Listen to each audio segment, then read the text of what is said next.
Well, hello and welcome back. Thanks so much for joining me. I'm so excited to announce that I now have 1,000 followers. So I'm very excited about that. It's been a pleasure talking to you guys, especially through my pregnancy week by week. And now that I've had Baby Karis, just sharing some of my experiences with you whenever I can. It's hard when you have a newborn and you try to find time, especially when you have two toddlers running around as well. And especially when one of their schools is closed because of COVID. So I am here, I'm back. I'm glad I'm able to find some time today to share with you a couple of things about Baby Karis' growth and development and some updates on Mama.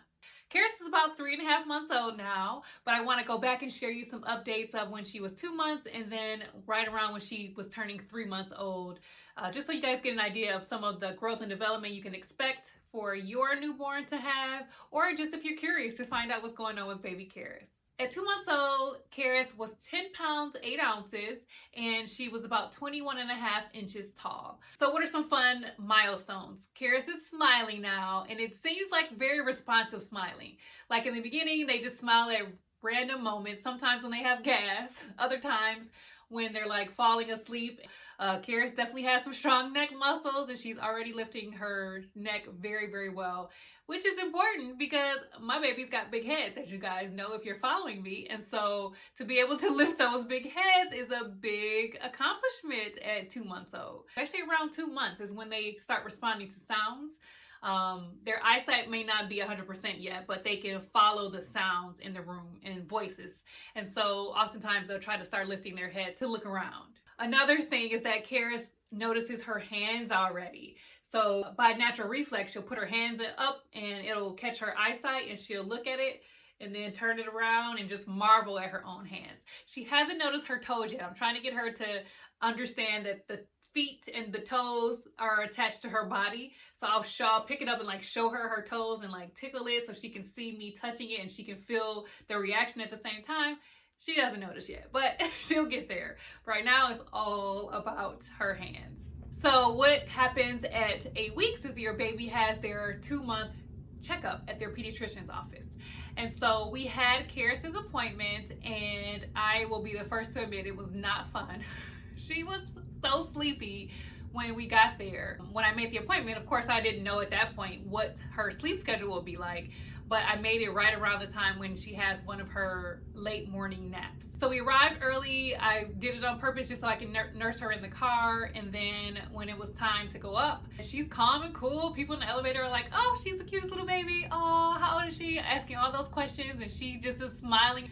But then we get into the office, and this is when it all went downhill because she had eaten, she had burped, she had a couple of conversations with some strangers, and then she was ready to go to sleep. And I had her in public in a doctor's office. Thankfully, because of COVID, there were no other patients in the actual lobby, but she cried the entire wait time in the lobbies. And all the ladies in the office at the front desk were all, they're used to it, but I still felt so terrible because like she was really, really loud. And they were thinking she was hungry, and I'm just trying to like tell them, no, she's fine, she's okay, because I'm trying to whisper and just get her to go to sleep. And they're like, oh, is she okay? Maybe you should go nurse her, maybe you should do this, maybe you should do that. And I'm like, sometimes you just don't need people's advice. Like, I've been a mom before. I know she's not hungry, I know she's not bored, I know she's just sleepy. And if you guys can keep it down a little bit, maybe she can go to sleep right now. Could you turn on the TV as well? Like, I need some peace and quiet. Actually, I need a sound machine so this girl can go to sleep. But of course, that didn't happen. So for the 20-30 minutes that I was waiting, I had to just bounce her and try to soothe her. And once we finally got back to the room, she fell asleep.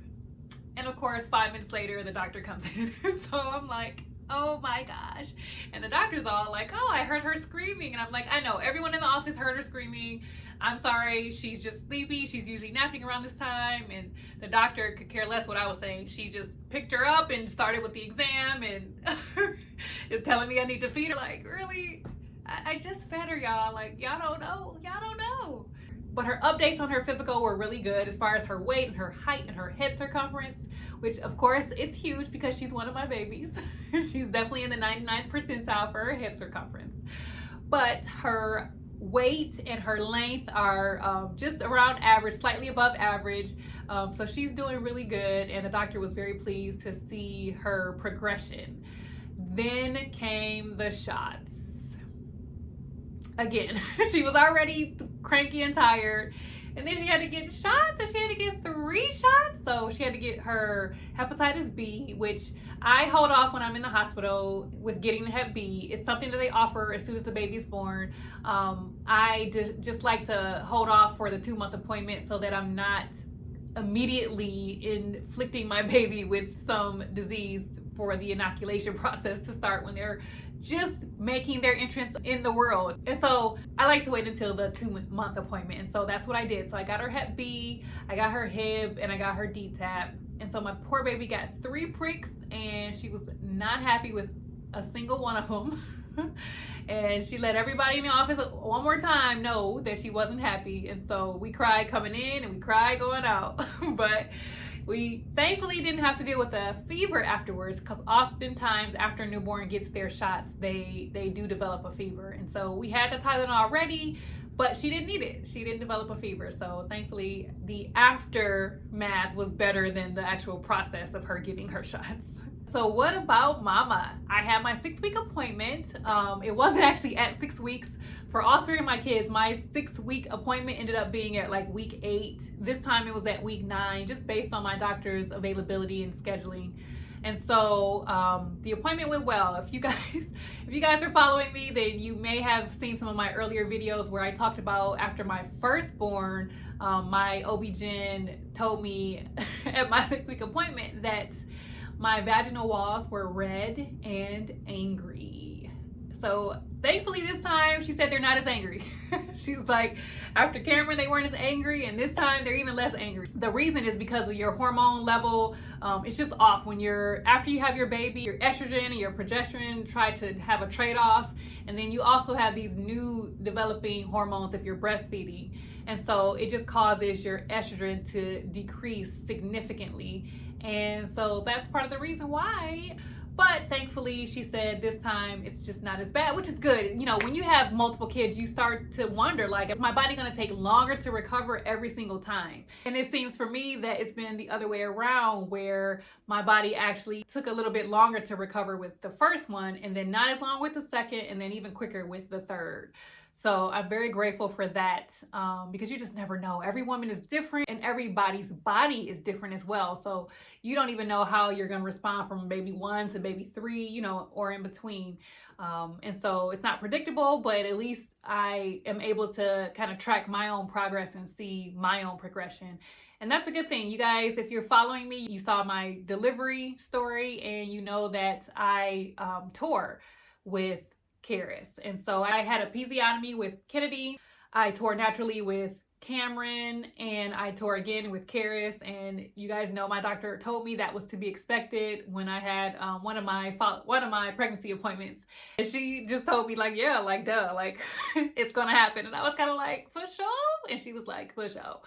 So I tore, but it was just first degree, just like it was with Cameron. And so those tend to heal a lot easier. It's because it's not deep muscle tearing where you might need some type of reconstructive surgery or something afterwards. I had stitches that were dissolvable, and when I had my 6-week appointment, my OB-GYN said that, you know, every stitch has dissolved, and scar tissue is actually smooth.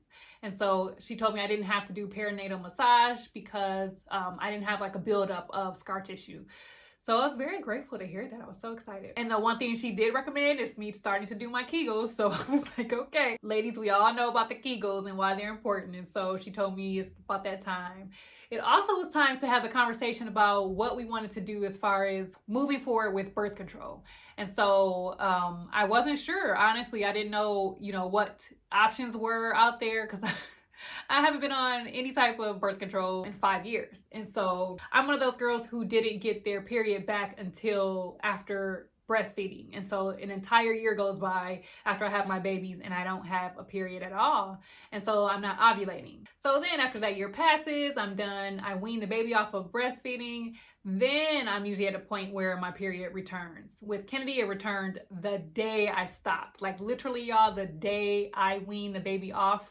I remember being in the shower and having my last little trickles of milk come out, and I was done. And with Cameron, for some reason it was different, where I actually had to go another month, and I want to say a month and a half before my cycle returned with her, after I was done weaning her off of breastfeeding. And so again, your body's unpredictable. Just because something happened once with one baby doesn't mean it's going to happen with the next one.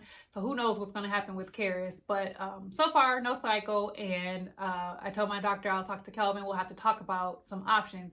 Interestingly, I delivered at a Catholic hospital, and their policy is that they can write a prescription for you to have birth control pills, but they will not insert an IUD. The reason is because a pharmacist is actually the one that's doling out the birth control pills to you. They're just writing a prescription. In their minds, there's a difference. So I was like, okay. So I would have to go to another OBGYN if I wanted to go the IUD route. I don't know if you guys have some suggestions on what you decided once your cycle returned. That will be helpful. I'm not going to have Kelvin do any snipping or anything like that. So that's out of the question. But if you guys have some ideas, let me know. But that's it for month 2. So at 3 months old, Karis was 12.3 pounds and 23 inches long. So she had a really nice growth spurt. And she's a happy baby. She's smiling all the time. Cute little gummy smile.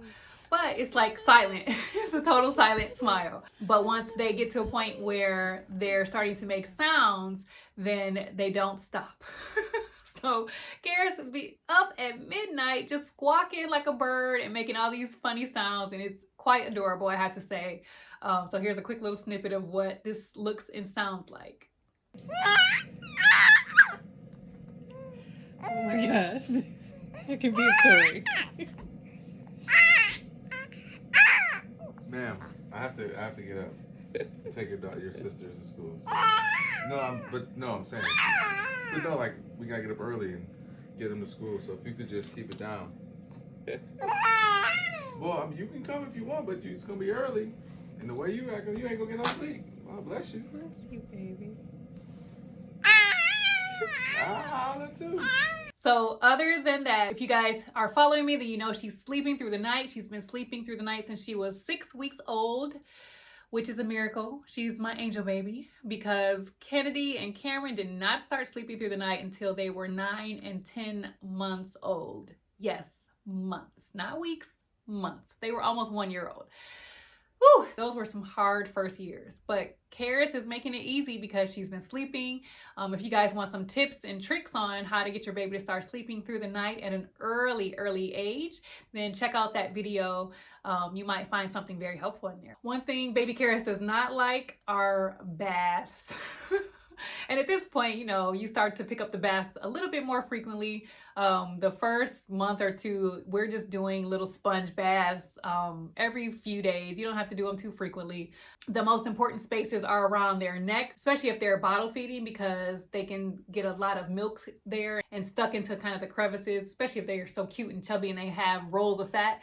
Oftentimes you have to like make sure you clean throughout those to make sure that you don't get any buildup there. And you'll also want to make sure you get their ears, because if they're crying and they're laying on their backs, and oftentimes their tears will roll right into their ears, and you want to make sure you don't get a buildup in their ears of dirt and oil and all that. And then also you want to make sure they're not getting ear infections. That's one of the common things for babies at this age, is ear infections, and it's oftentimes starts from the tears, from them crying, whether they're hungry or sleepy or bored. Babies cry. And so my sister came in town and we gave Karis her first little bath in the sink instead of a little sponge bath, and she didn't love it, but she also didn't hate it. So here's a quick little snippet so you guys see how her little first bath went in the sink. All right, this is Baby Karis's first bath.